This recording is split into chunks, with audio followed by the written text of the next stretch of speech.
Randy berjalan pulang dari sekolah dengan langkah berat. Seragam putih abu-abunya kini tampak kusut, bukan karena ia malas merapikannya, melainkan karena sisa tarikan kasar tangan preman yang baru saja memalakinya. Sore itu, matahari hampir tenggelam di atas pelabuhan Tanjung Priok, memberikan cahaya oranye keemasan yang kontras dengan rasa gelap di hati Randy. Di sudut jalan kecil yang ia lewati setiap hari, Jaka dan anak buahnya berdiri, merokok sambil tertawa. Mereka telah mengambil uang saku Randy yang hanya cukup untuk makan siang. Dasar anak tak berguna, lain kali bawa lebih banyak uang, ya, teriak salah satu preman sambil mendorong bahunya. Randy tidak melawan, ia hanya menunduk, menahan air mata yang hampir jatuh. Meski hatinya penuh amarah, ia tahu bahwa melawan mereka adalah tindakan bunuh diri. Tubuhnya kecil, jauh dari kata kuat, sementara Jaka adalah raksasa dengan otot yang mengintimidasi. Tapi rasa hina itu terus menggerogoti harga dirinya. Setibanya di rumah, ibunya menyambut dengan senyuman lelah. Wajah wanita parubaya itu penuh kerutan akibat kerja keras bertahun-tahun sebagai pedagang sayur di pasar. "Kamu sudah makan, Nak?" tanya ibunya lembut. Randy hanya mengangguk, meskipun perutnya kosong. Ia tidak sanggup memberitahu ibunya bahwa uang yang diberikan pagi tadi telah hilang di tangan preman. Ketika malam tiba, Randy duduk di kamarnya yang sempit.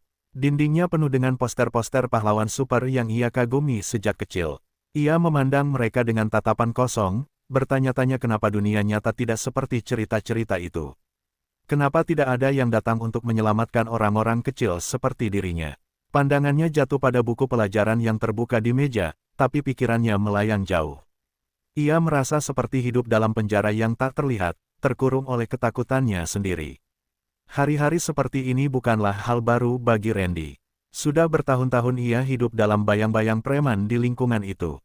Sejak ayahnya meninggal ketika ia masih kecil, rumah mereka menjadi sasaran empuk karena tidak ada laki-laki dewasa yang melindungi mereka.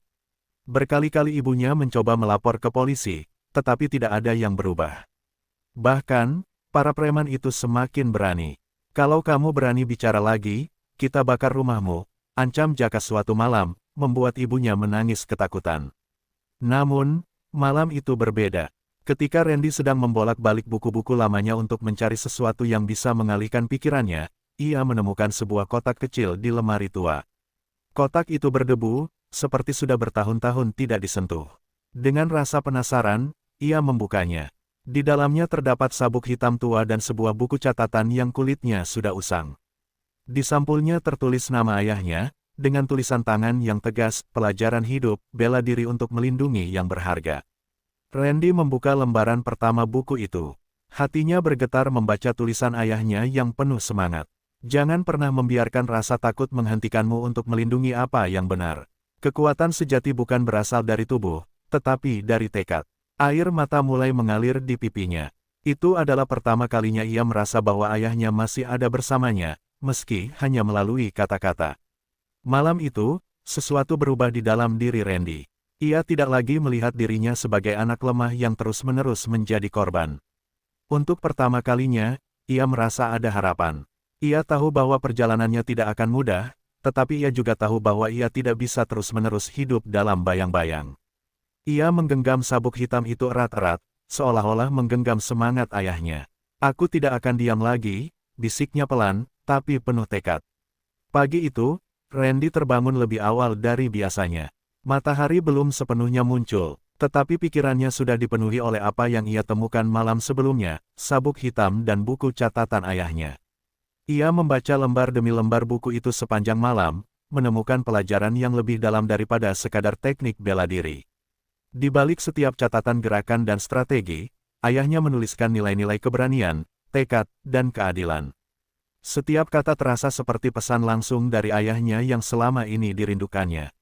Namun, Randy tidak tahu harus mulai dari mana. Tubuhnya kecil, ototnya lemah, dan ia tidak pernah sekalipun mempelajari silat. Di lemari tua itu, ia juga menemukan foto lama ayahnya mengenakan seragam pendekar, berdiri gagah di antara murid-muridnya.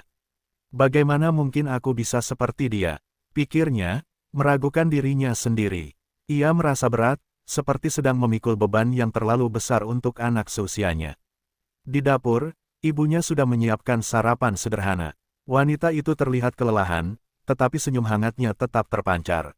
Kamu kenapa, nak? Kelihatan murung sekali, tanya ibunya sambil menyajikan semangkuk nasi goreng. Randy ingin bercerita tentang apa yang ia temukan, tetapi ia mengurungkan niatnya. Ia tidak ingin ibunya tahu bahwa ia sedang memikirkan sesuatu yang berbahaya. Tidak apa-apa, Bu. Cuma lelah, jawabnya singkat. Sepulang sekolah, Randy memutuskan untuk memulai langkah pertamanya. Ia pergi ke lapangan kosong di dekat pelabuhan yang jarang dilalui orang. Buku catatan ayahnya ada di tangan, dan ia mencoba meniru gerakan-gerakan dasar yang tertulis di sana. Namun, hasilnya tidak seperti yang ia harapkan. Tubuhnya kaku, napasnya cepat habis, dan kakinya terkilir saat mencoba salah satu tendangan. Dengan frustrasi, ia duduk di tanah, menggenggam sabuk hitam itu erat-erat. Aku tidak bisa, gumamnya dengan suara gemetar. Namun, saat ia hampir menyerah, ingatan tentang ancaman Jaka kepada ibunya kembali menghantuinya. Wajah ibunya yang penuh ketakutan, tangisannya saat uang dagangan dirampas, semuanya memicu sesuatu di dalam dirinya. Ini bukan hanya tentang melindungi dirinya sendiri. Ini tentang ibunya, tentang kehormatan keluarganya, dan tentang orang-orang kecil di sekitar yang juga menjadi korban. Ia tidak bisa mundur sekarang. Hari-hari berikutnya, Randy mulai berlatih lebih serius. Ia mencari video-video bela diri di internet untuk melengkapi apa yang tidak ia pahami dari catatan ayahnya. Malam-malamnya dihabiskan untuk berlatih diam-diam di halaman belakang rumah, menggunakan kayu bekas sebagai sasaran pukulan. Tubuhnya mulai terasa sakit, tapi ia tidak peduli. Setiap pukulan dan tendangan adalah langkah kecil menuju kebebasan dari rasa takut yang selama ini membelenggunya. Namun, latihan itu juga tidak luput dari perhatian. Suatu malam, ibunya memergokinya sedang memukul kayu dengan tangan yang sudah memar. "Randy, apa yang kamu lakukan?" serunya dengan nada khawatir. Randy terdiam, mencoba mencari alasan, tetapi akhirnya memilih untuk jujur. "Bu, aku tidak bisa diam terus. Mereka sudah terlalu jauh. Aku harus melawan," katanya dengan suara bergetar. Ibunya menatapnya dengan mata berkaca-kaca. "Nak, melawan mereka itu berbahaya. Aku tidak mau kehilangan kamu, seperti ayahmu dulu." Randy meraih tangan ibunya, menggenggamnya erat. "Bu, aku tahu ini berbahaya. Tapi kalau aku tidak melakukan apa-apa, mereka akan terus memalak kita. Mereka akan terus membuat hidup kita sengsara. Aku tidak bisa hidup seperti ini lagi." Air mata ibunya jatuh, tetapi ia tidak berkata apa-apa lagi. Dalam hatinya, ia tahu bahwa Randy telah tumbuh menjadi seseorang yang berbeda, bukan lagi anak kecil yang selalu takut, tetapi seorang pemuda yang siap berjuang demi apa yang benar. Malam itu, Randy duduk di kamarnya dengan tubuh yang terasa nyeri akibat latihan berat. Di hadapannya, buku catatan. Ayahnya terbuka, memperlihatkan diagram strategi bertahan dan menyerang. Namun, kali ini pikirannya tidak hanya berfokus pada gerakan. Ia mulai menyusun rencana untuk melawan para preman yang telah lama menguasai kehidupannya. Ia tahu bahwa melawan Jaka dan kelompoknya sendirian adalah bunuh diri, tetapi jika ia bisa memanfaatkan kelemahan mereka, mungkin ada harapan. Randy mulai memperhatikan kebiasaan para preman itu. Setiap pulang sekolah, ia sengaja berjalan lebih lambat, berpura-pura takut, sambil diam-diam mengamati mereka. Ia mencatat di mana mereka biasanya berkumpul, jam-jam mereka aktif, dan siapa yang tampak memimpin kelompok ketika Jaka tidak ada. Dari pengamatannya, ia menemukan bahwa mereka memiliki pola tertentu, selalu bergantian patroli di sekitar gang sempit tempat mereka memalak warga. Namun, ia sadar bahwa rencana ini tidak bisa ia jalankan sendirian.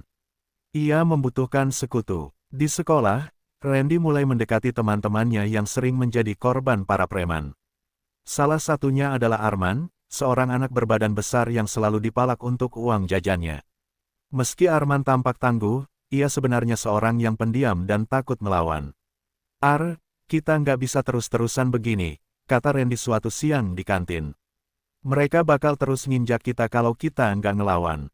Arman awalnya ragu. "Gila lu, Ren. Mereka preman beneran, bukan anak-anak macam kita.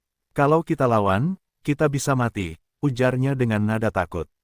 Tapi Randy tidak menyerah. Ia menceritakan rencana kecilnya, bagaimana mereka bisa melawan dengan strategi, bukan hanya kekuatan. "Gue nggak minta lu buat jadi pahlawan. Gue cuma minta kita berdiri sama-sama. Kalau kita bersatu, mereka nggak bakal ngangka, bujuk Randy. Setelah beberapa hari meyakinkan, Arman akhirnya setuju, meski dengan keraguan di hatinya. Seiring waktu, Randy berhasil mengajak dua teman lainnya, Sandy dan Bima, yang juga sering menjadi korban. Mereka mulai berkumpul diam-diam di lapangan kecil dekat rumah Randy. Di sana, Randy mengajarkan gerakan sederhana yang ia pelajari dari catatan ayahnya. Ia tahu mereka tidak bisa menjadi ahli bela diri dalam semalam, tetapi setidaknya mereka harus tahu cara bertahan dan menyerang dengan efektif. Latihan-latihan itu tidak selalu mulus. Sandy sering mengeluh kelelahan, dan Bima hampir menyerah setelah tangannya terluka saat mencoba pukulan keras ke tiang kayu. "Ren, ini gila, kita cuma anak sekolah. Mereka bisa bunuh kita," kata Bima suatu malam. Tapi Randy tetap teguh. "Kalau kita nggak coba sekarang, kapan lagi? Mereka nggak bakal berhenti sampai kita bikin mereka takut," jawabnya dengan nada tegas. Kata-kata itu, meski sederhana, membakar semangat teman-temannya. Randy juga mulai memikirkan cara memancing para preman ke tempat yang bisa mereka kendalikan.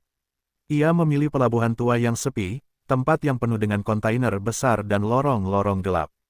"Di sini kita punya keuntungan," jelasnya kepada teman-temannya. "Mereka bakal datang ke tempat kita, bukan sebaliknya. Kita manfaatkan lorong-lorong ini buat ngelumpuhin mereka satu persatu." Namun, di balik semua persiapan itu, Randy tahu bahwa keberhasilannya tidak hanya bergantung pada strategi, tetapi juga pada keberanian mereka. Ia sering terjaga hingga larut malam, memikirkan apa yang akan terjadi jika rencananya gagal. Tetapi setiap kali rasa takut itu muncul, ia kembali membaca buku catatan ayahnya. "Kekuatan sejati bukan berasal dari tubuh, tetapi dari tekad," tulis ayahnya di salah satu halaman. Kalimat itu terus terngiang di benaknya, menguatkan tekadnya untuk terus maju. Malam menjelang hari pertempuran, Randy berdiri di depan cermin kecil di kamarnya. Wajahnya penuh bekas luka kecil akibat latihan, tapi matanya menunjukkan keberanian yang selama ini tidak pernah. Ia lihat dalam dirinya. "Aku tidak akan gagal," bisiknya pada bayangannya sendiri. Randy tahu bahwa ini bukan hanya tentang melawan preman, tetapi juga tentang membuktikan pada dirinya sendiri bahwa ia mampu mengubah hidupnya dan melindungi orang-orang yang ia cintai. Hari itu terasa lebih panjang dari biasanya. Randy, Arman, Sandy, dan Bima berkumpul di lapangan kecil tempat mereka biasa berlatih. Wajah mereka tegang, tapi mata mereka menunjukkan tekad. Ini adalah hari di mana rencana pertama mereka akan diuji. Randy telah memutuskan untuk menghadapi salah satu preman yang sering memalak anak-anak sekolah, seorang pria bertubuh kurus dengan wajah penuh bekas luka bernama Tony. Dia adalah salah satu anak buah Jaka yang paling sering terlihat, dan Randy tahu bahwa melumpuhkan Tony adalah langkah awal untuk melemahkan kelompok preman itu. Sore itu, Randy berjalan pulang seperti biasa, melewati gang kecil yang sempit. Tony sudah berdiri di sana, bersandar di tembok dengan rokok di tangannya. Saat melihat Randy, ia menyeringai. "Hei, anak sekolah. Mana uang jajanmu hari ini?" serunya dengan nada mengejek. Randy berhenti, menatap Tony dengan pandangan yang berbeda. Tidak ada lagi ketakutan di matanya, hanya keberanian yang baru ia temukan. "Enggak ada uang buat lu hari ini," jawab Randy dengan suara rendah tapi tegas. Kata-kata itu membuat Tony terkejut, tapi ia segera mendekat dengan langkah kasar. "Apa lu bilang? Berani-beraninya lu ngomong gitu ke gue?" Tony meraih kerah baju Randy, tapi sebelum ia sempat menariknya, Randy bergerak. Dengan cepat, ia menggunakan teknik yang ia pelajari, menyentak pergelangan tangan Tony dan memutar tubuhnya untuk meloloskan diri. Tony, yang tidak menyangka serangan itu, kehilangan keseimbangan. Randy memanfaatkan momentum itu untuk melancarkan tendangan ke lutut Tony, membuat pria itu terjatuh ke tanah. Tapi Tony bukan orang yang mudah menyerah. Dengan geraman marah, ia bangkit dan menyerang lagi. Kali ini lebih brutal. Randy harus mengerahkan semua yang ia pelajari untuk menghindari pukulan dan serangan Tony. Tubuhnya kecil, tapi kecepatannya menjadi keunggulan. Sementara itu, dari balik sudut gang, Arman, Sandy, dan Bima mengawasi dengan cemas. Mereka tahu bahwa ini adalah bagian dari rencana, tapi melihat Randy melawan seorang preman sungguhan membuat mereka merasakan ketegangan yang luar biasa. "Dia bisa ngalahin Tony, kan?" bisik Sandy dengan suara gemetar. Arman, yang biasanya pendiam, menjawab dengan nada tegas, "Dia pasti bisa. Kita harus percaya sama dia." Pertarungan berlangsung sengit. Tony, yang mulai kehabisan tenaga, terlihat semakin frustrasi. Sementara itu, Randy mengingat semua yang ia pelajari dari buku ayahnya. Jangan biarkan emosi menguasai, katanya dalam hati, mengulang salah satu pelajaran penting yang dituliskan ayahnya. Dengan gerakan terakhir yang penuh tekad, Randy meluncurkan pukulan ke arah perut Tony, membuat pria itu terjatuh dan tidak mampu bangun lagi. Randy berdiri di sana, terengah-engah, dengan tangan yang gemetar. Ia menang, tapi kemenangannya tidak hanya soal fisik. Ia telah membuktikan pada dirinya sendiri bahwa ia mampu melawan. Arman, Sandy, dan Bima segera keluar dari persembunyian mereka, mendekati Randy dengan ekspresi penuh kekaguman. "Ren, lu benar-benar ngelakuin itu," kata Arman sambil menepuk pundaknya. Namun, mereka tahu bahwa ini baru permulaan. Kemenangan atas Tony pasti akan sampai ke telinga Jaka, dan itu berarti tantangan yang jauh lebih besar menanti. Meski begitu, Randy merasa lebih siap dari sebelumnya. Ia menatap teman-temannya dengan senyum kecil di wajahnya, meski tubuhnya penuh luka. "Ini baru langkah pertama," katanya dengan suara serak. "Tapi kita bakal terus maju." Kabar tentang kekalahan Tony menyebar dengan cepat di lingkungan Tanjung Priok. Jaka, pemimpin kelompok preman itu, mendengar cerita dari Tony yang datang ke markas mereka dengan wajah penuh lebam dan lutut yang pincang. Amarah Jaka meledak, bukan hanya karena anak buahnya kalah, tetapi karena ia merasa harga dirinya sebagai penguasa wilayah itu telah diinjak-injak. "Anak sekolah, serius, lu kalah sama anak sekolah," teriak Jaka, melemparkan botol bir yang dipegangnya ke tembok. Tony hanya tertunduk malu, tidak berani menjawab. Di sisi lain, Randy dan teman-temannya merasa seperti mendapat angin segar setelah kemenangan itu. Mereka berkumpul di lapangan kecil, membahas rencana selanjutnya. "Kita berhasil, Ren. Tony udah lumpuh, sekarang tinggal Jaka dan anak buahnya yang lain," kata Arman dengan semangat. Tapi Randy tahu ini bukan saatnya untuk berpuas diri. "Jaka nggak bakal diam, Ar. Gue yakin dia bakal balas dendam.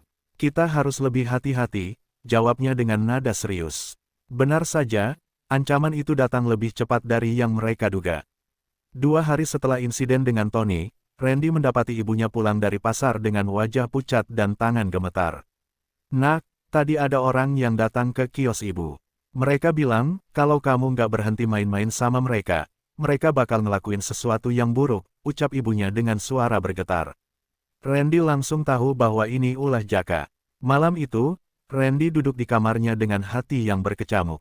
Ia merasa bersalah karena ibunya kini menjadi target ancaman.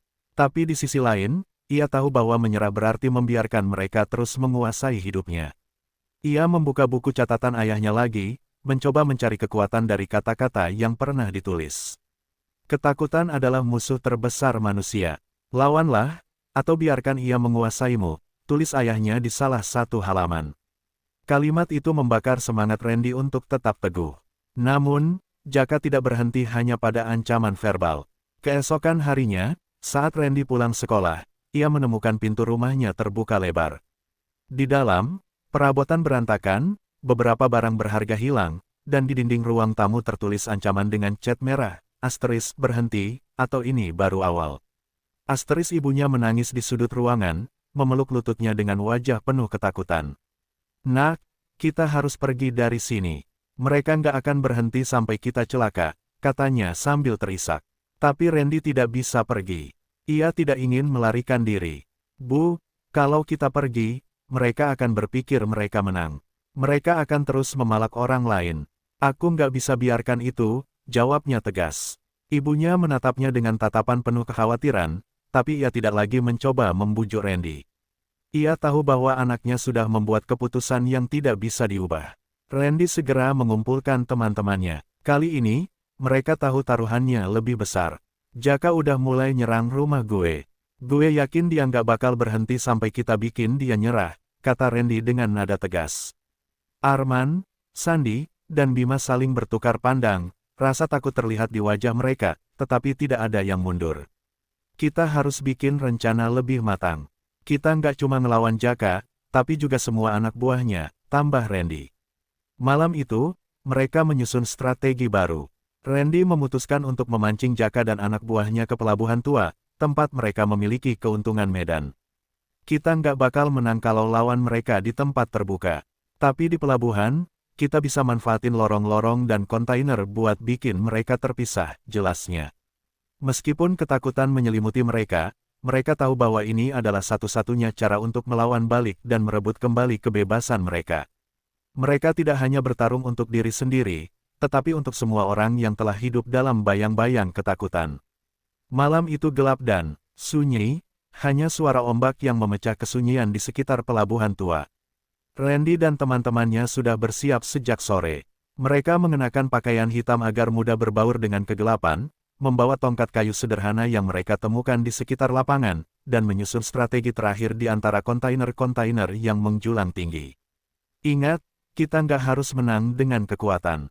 Kita menang dengan akal, bisik Randy kepada teman-temannya, mencoba menyuntikkan keberanian di tengah ketegangan. Jaka dan anak buahnya tiba tidak lama kemudian. Jumlah mereka lebih banyak dari yang Randy perkirakan, 5 orang, termasuk Jaka. Pria bertubuh besar itu berjalan dengan angkuh di depan, mengenakan jaket kulit hitam yang membuatnya tampak lebih mengintimidasi. Mana anak sekolah yang berani ngelawan gue? Keluar sekarang, atau gue cari ke rumah lu lagi. Teriak Jaka, suaranya menggema di antara kontainer. Randy muncul dari balik kegelapan, melangkah maju dengan tenang. Gue di sini, Jaka, ucapnya dengan suara yang terdengar lebih tegas dari yang ia rasakan. Jaka tertawa mengejek, diikuti oleh anak buahnya. Lu pikir, cuma lu sama teman-teman cacing lu bisa lawan gue? Balas Jaka, tapi Randy tidak terintimidasi. Gue nggak takut sama lu. Ini wilayah kita sekarang, jawabnya, mencoba memancing amarah Jaka. Sesuai rencana, Arman, Sandy, dan Bima telah bersembunyi di lokasi strategis. Saat Jaka dan anak buahnya mulai mendekati Randy, mereka diam-diam bergerak ke posisi masing-masing.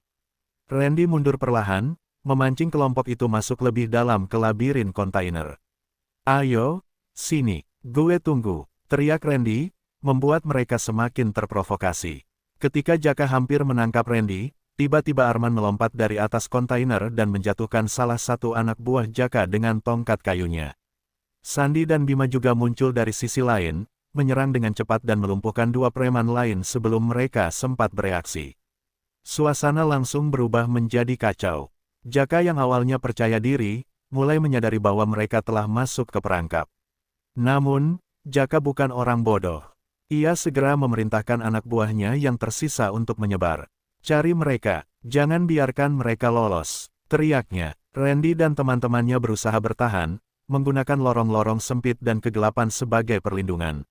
Setiap kali seorang preman terpisah dari kelompoknya, mereka menyerang dengan cepat dan melumpuhkan target sebelum menghilang lagi ke dalam bayangan. Pertarungan itu berlangsung sengit. Meskipun strategi mereka efektif, Randy dan teman-temannya mulai kelelahan. Tubuh mereka dipenuhi luka, napas mereka terengah-engah. Tapi mereka tidak menyerah. Di tengah kekacauan itu, Randy akhirnya berhadapan langsung dengan Jaka. Pria itu mencengkeram tongkat kayu yang besar, senyum liciknya menunjukkan bahwa ia menganggap ini akan menjadi akhir bagi Randy. Lu pikir bisa ngelawan gue, anak kecil? Ejek Jaka sambil melancarkan pukulan pertama. Tapi Randy sudah siap. Ia menghindari serangan itu dengan cekatan, membalas dengan tendangan rendah yang mengenai lutut Jaka. Pertarungan mereka menjadi puncak dari segalanya. Randy menggunakan semua yang ia pelajari dari catatan ayahnya, mengerahkan tekadnya untuk melawan bukan hanya kekuatan fisik Jaka, tetapi juga intimidasi yang selama ini menghantuinya. Ketika akhirnya Jaka terjatuh, terengah-engah dan tidak mampu bangkit, Randy berdiri di atasnya, tubuhnya gemetar karena kelelahan. Ini buat semua orang yang udah lu sakiti, ucap Randy sambil menatap Jaka dengan mata yang penuh api keberanian. Untuk pertama kalinya, Jaka tidak lagi terlihat seperti penguasa yang tak terkalahkan, melainkan seorang pria yang kalah oleh tekad seorang anak sekolah yang tidak mau menyerah. Malam itu, akhirnya berakhir dengan kemenangan di pihak Randy dan teman-temannya. Jaka dan anak buahnya terkapar, beberapa kabur ketakutan setelah melihat pemimpin mereka jatuh. Pelabuhan tua kini sunyi, hanya terdengar suara napas berat dari Randy dan teman-temannya yang berdiri di tengah kekacauan. Kita berhasil, gumam Arman sambil memegang sisi tubuhnya yang memar. Tapi kemenangan ini tidak terasa manis. Tubuh mereka penuh luka, dan rasa lelah merayap ke seluruh sendi mereka. Randy berdiri memandang tubuh Jaka yang masih tergeletak. Untuk pertama kalinya, ia melihat sisi manusia dari pria yang selama ini ia takuti. Jaka tidak lagi terlihat seperti monster, melainkan seorang pria yang kalah oleh anak-anak yang selama ini ia anggap remeh. Bangun dan pergi, kata Randy dengan nada rendah. Jaka menatap Randy dengan mata penuh amarah, tetapi ia tidak mengatakan apa-apa. Dengan sisa tenaga, ia merangkak bangkit dan meninggalkan tempat itu, disusul oleh anak buahnya yang tersisa. Ketika mereka akhirnya sendirian, keempat anak itu duduk bersandar di salah satu kontainer, mencoba mengatur napas. Gila, gue nggak percaya kita beneran ngelakuin ini, kata Sandy sambil tertawa kecil, meski suaranya terdengar lemah. Bima, yang biasanya banyak bicara, hanya tersenyum kecil sambil menatap langit.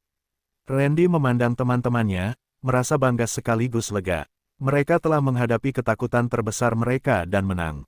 Namun, kebahagiaan itu hanya berlangsung sebentar. Esok paginya, berita tentang perkelahian di pelabuhan menyebar. Beberapa warga yang melihat kejadian itu melaporkannya kepada polisi. Randy dan teman-temannya dipanggil ke kantor polisi untuk dimintai keterangan. Ibunya yang sudah tahu semua kejadian itu hanya bisa menangis. "Kenapa, Nak? Kenapa kamu harus melawan mereka?" tanyanya sambil memeluk Randy. Tapi Randy tetap pada pendiriannya. "Karena kalau nggak ada yang melawan, mereka nggak akan pernah berhenti, Bu," jawabnya. Di kantor polisi, mereka menceritakan semuanya dengan jujur. Petugas awalnya sulit percaya bahwa sekelompok anak sekolah bisa melawan preman seperti Jaka dan anak buahnya. Namun, laporan warga yang mendukung mereka menguatkan cerita itu. Banyak warga yang selama ini menjadi korban Jaka akhirnya berani angkat bicara. Mereka menceritakan bagaimana preman-preman itu memalak, mengancam, dan menyiksa mereka selama bertahun-tahun. Jaka dan anak buahnya akhirnya ditangkap beberapa hari kemudian setelah polisi menemukan cukup bukti dari laporan warga.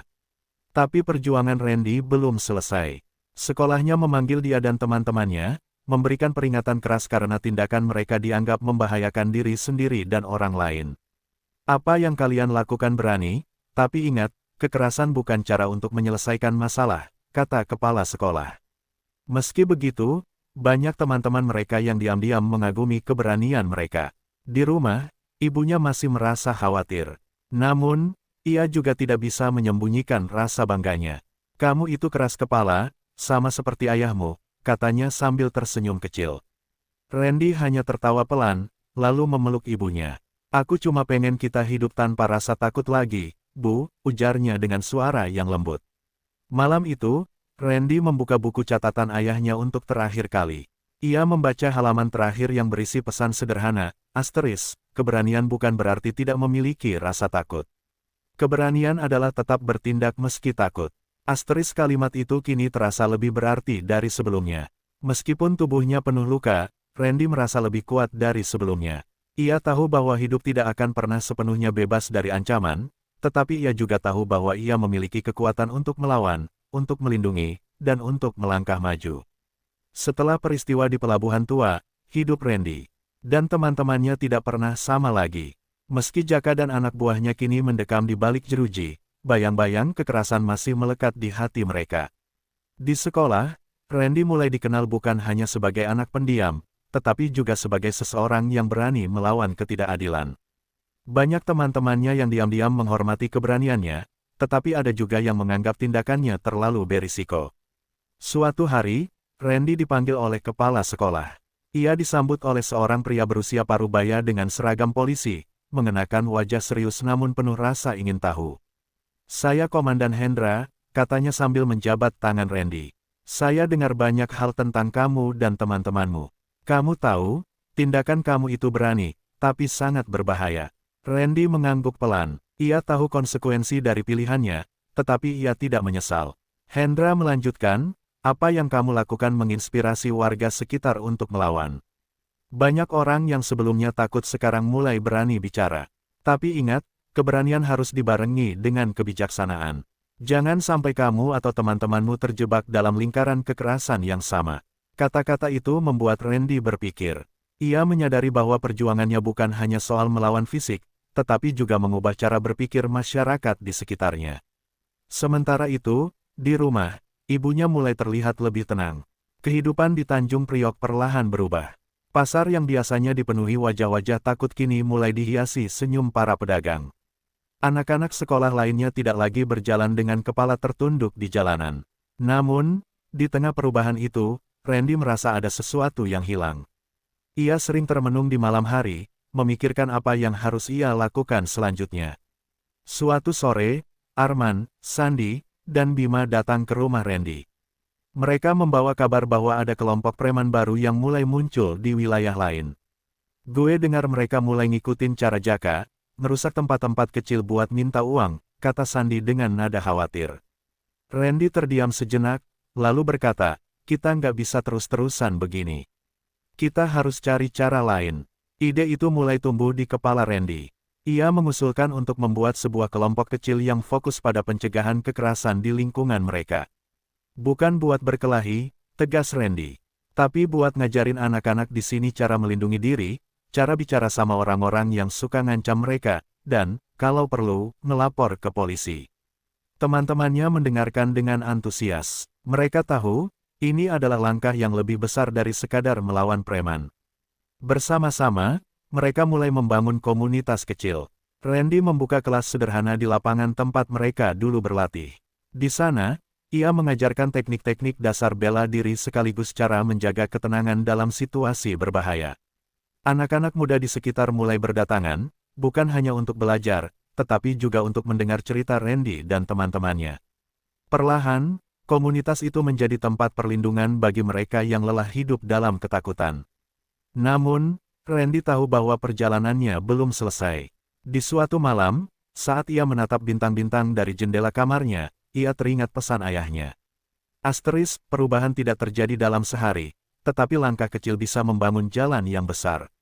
Asteris dengan tekad yang lebih kuat, ia bersumpah bahwa ia akan terus berjalan, melindungi mereka yang tidak bisa melindungi diri sendiri, dan memastikan bahwa tidak ada lagi yang harus hidup seperti dirinya dulu, dalam bayang-bayang ketakutan. Setelah membentuk komunitas kecil yang mulai berkembang, Randy merasakan beban baru di pundaknya. Setiap hari, lebih banyak anak muda yang datang untuk belajar bela diri dan mendengarkan kisah mereka. Namun, semakin banyak yang datang, semakin besar juga tantangan yang harus dihadapi. Tidak semua orang yang datang memiliki niat baik. Beberapa orang datang hanya untuk mencari kekuatan dan balas dendam, bukan untuk belajar melawan ketidakadilan dengan cara yang benar. Randy mulai merasakan kecemasan, apakah mereka bisa mengendalikan arah komunitas ini. Suatu malam, saat kelas sedang berlangsung, datang seorang pria parubaya yang tampaknya lebih tua dari kebanyakan orang yang sering datang. Pria itu memperkenalkan dirinya sebagai Pak Arif, seorang mantan anggota masyarakat yang pernah terlibat dalam kejahatan di masa lalu. Saya dengar tentang kalian, ada potensi di sini, tapi hati-hati, anak-anak ini bisa jadi lebih berbahaya dari yang kalian kira, katanya dengan nada serius. Randy menatap Pak Arif dengan skeptis. Namun ia tahu bahwa pengalaman pria itu bisa menjadi pelajaran berharga. Keberanian harus diajarkan dengan kebijaksanaan, bukan hanya dengan kekuatan, lanjut Pak Arif. Kata-katanya mengingatkan Randy pada pesan dari Hendra, komandan polisi. Jangan biarkan diri kalian jatuh ke dalam jebakan yang sama. Kalian bisa melawan tanpa harus mengorbankan jiwa kalian. Randy mulai berpikir lebih dalam tentang apa yang sesungguhnya ia coba bangun. Apakah yang ia lakukan benar-benar akan membawa perubahan, atau justru akan memperburuk keadaan? Keputusan yang diambil Randy mulai terasa semakin berat. Ia harus memastikan bahwa komunitas yang ia bangun tidak menjadi sarang kekerasan baru. Tanpa disadari, ia sudah menjadi simbol perubahan di Tanjung Priok, dan setiap langkahnya diperhatikan orang banyak. Pada saat yang sama, ancaman baru mulai muncul, bukan lagi dari preman-preman yang dulu, tetapi dari kelompok-kelompok baru yang merasa terancam dengan keberadaan Randy dan teman-temannya. Mereka mulai menatap dengan curiga, dan Randy merasa bahwa perang baru sedang dimulai, kali ini di tingkat yang lebih tinggi. Di tengah kekhawatiran itu, Randy menerima surat yang dikirimkan oleh salah satu warga Tanjung Priok yang merasa terancam oleh kelompok baru tersebut. Surat itu berisi ancaman keras yang menyebutkan bahwa jika komunitas yang dibangun Randy terus berkembang, mereka akan dihancurkan. Ini bukan lagi ancaman kosong. Randy tahu bahwa untuk kali ini, ia harus bertindak lebih hati-hati. Ia tidak bisa hanya mengandalkan kekuatan fisik seperti dulu. Ia harus berpikir lebih cerdas dan merencanakan langkah-langkah yang lebih strategis. Dengan bantuan teman-temannya, Randy mulai merancang rencana untuk menghadapi ancaman tersebut. Tidak ada lagi kekerasan langsung, tetapi mereka mulai membangun jaringan dengan beberapa tokoh masyarakat yang berpengaruh di luar lingkungan mereka. Mereka mendekati orang-orang yang memiliki kekuatan politik untuk mengubah pandangan masyarakat tentang kekerasan. Kita harus jadi contoh yang baik, kata Randy pada teman-temannya. Kalau kita terus bertindak dengan cara yang salah, kita nggak akan bisa mengubah apapun. Di luar pertemuan mereka, ketegangan semakin meningkat. Kelompok-kelompok preman baru mulai melakukan pengintaian terhadap kegiatan Randy dan teman-temannya. Namun, kali ini Randy merasa lebih siap. Ia tahu bahwa setiap langkah yang mereka ambil akan selalu diawasi, tetapi ia juga tahu bahwa ini adalah ujian terbesar dalam hidupnya. Bukannya takut, ia malah merasa lebih yakin bahwa ia berada di jalan yang benar. Malam itu, setelah pertemuan dengan teman-temannya, Randy duduk di tepi pantai, menatap laut yang tenang. Hatinya dipenuhi dengan rasa campur aduk antara ketakutan dan harapan. Ia tahu bahwa perubahan besar membutuhkan pengorbanan. Tapi, ia juga tahu bahwa tidak ada yang bisa mengubah masa depan jika mereka tidak berani mengambil langkah pertama. Aku akan terus berjuang, katanya dalam hati, karena ini bukan hanya untuk aku, tapi untuk semua yang hidup dalam ketakutan. Randy berdiri dan menatap ke depan, merasa lebih siap untuk menghadapi apapun yang datang. Hari yang dinanti akhirnya tiba. Randy berdiri di depan komunitasnya, mengamati wajah-wajah yang penuh harapan dan keteguhan. Setelah berbulan-bulan berjuang, saat ini adalah puncak dari segalanya. Kelompok preman yang mengancam mereka sudah mulai bergerak lebih agresif, tetapi Randy dan teman-temannya tidak mundur. Mereka telah membangun hubungan dengan beberapa tokoh masyarakat yang mendukung mereka, dan hari ini adalah saat mereka menunjukkan bahwa mereka tidak akan lari dari ancaman. Randy merasa bahwa ini adalah ujian terakhir, dan ia harus memimpin dengan bijak. Namun, tak semua orang setuju dengan cara yang diambil oleh Randy. Beberapa orang merasa bahwa ia terlalu ambisius, terlalu percaya diri bahwa mereka bisa mengubah keadaan tanpa perlawanan. Kita harus benar-benar siap menghadapi mereka. Kalau kita salah langkah, kita bisa kehilangan semuanya, kata Sandy, suara keraguan terdengar di matanya. Randy menatap teman-temannya, menyadari betul bahwa keputusan ini tak hanya akan mempengaruhi mereka, tetapi juga semua orang yang telah bergantung pada komunitas ini. Randy tahu betul bahwa ini bukan lagi tentang pertempuran fisik. Mereka telah berhasil membangun fondasi yang lebih kuat, sebuah komunitas yang bisa menyatukan banyak orang dengan tujuan yang sama, hidup tanpa rasa takut. Namun, untuk mewujudkan itu, mereka harus menghadapi ujian terbesar mereka. Kelompok preman baru, yang kini semakin berani, mulai menargetkan warga yang terlibat dalam perjuangan mereka. Di tengah ancaman itu, Randy tahu bahwa mereka harus berdiri tegak, siap menghadapi apapun yang datang. Malam itu, mereka berkumpul di tempat yang biasa mereka gunakan untuk latihan. Randy berdiri di depan, dengan tatapan yang penuh tekad. Hari ini, kita bukan hanya melawan mereka yang mengancam kita. Hari ini, kita melawan ketakutan yang selama ini mengendalikan kita. Kita akan tunjukkan bahwa kita bisa hidup tanpa rasa takut. Kita akan buktikan bahwa kita lebih kuat dari ancaman apapun, ucapnya dengan suara lantang. Setiap kata yang keluar dari mulutnya terdengar seperti mantra yang memotivasi mereka semua. Saat mereka berbaris, siap untuk menghadapi apa yang datang, Randy tahu bahwa ini bukan tentang kemenangan atau kekalahan. Ini adalah tentang melepaskan diri dari bayang-bayang ketakutan yang selama ini menghantui mereka. Mereka tidak melangkah dengan kebencian atau kekerasan, tetapi dengan keberanian dan harapan. Mereka berjalan bersama, satu langkah demi satu langkah, menantang dunia yang telah lama membungkam suara mereka. Saat mereka tiba di tempat pertemuan, Randy merasakan ketegangan di udara. Kelompok preman baru itu sudah menunggu, kali ini dengan senjata yang lebih berat. Namun, Randy tidak mundur. Ia tahu bahwa mereka tidak akan bisa mengalahkan musuh dengan kekuatan semata. Jangan takut, bisiknya pada teman-temannya. Ini saatnya kita tunjukkan siapa kita sebenarnya. Dengan langkah tegap, mereka maju ke arah kelompok preman itu. Pertarungan yang terjadi bukanlah pertempuran fisik yang brutal seperti yang sering mereka alami sebelumnya.